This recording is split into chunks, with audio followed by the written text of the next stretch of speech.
This is a radical point to make, but he's exactly right.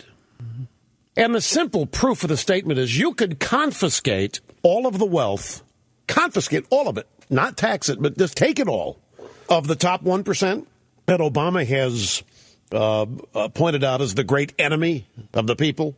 You could confiscate all they've got. You could run the United States government at current budget levels for less than a month. I mean, you might not even get 2 weeks out of it. It is a myth that the top 1% have all of the wealth in this country. It's the exact opposite.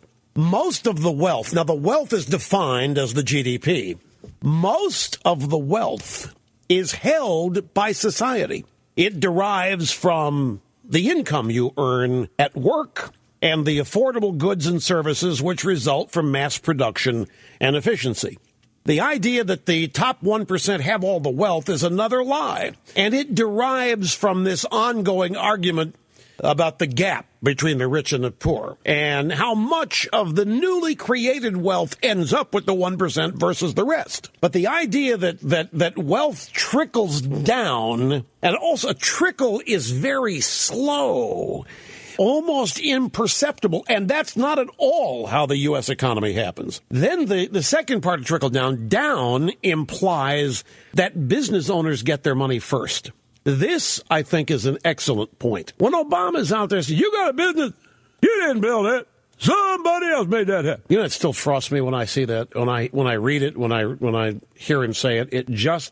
I can't tell you how angry it makes me. That the President of the United States is out getting standing ovations, tacking hard work, success, and achievement. But it's happening. Look, I can understand if Barney Frank was doing it.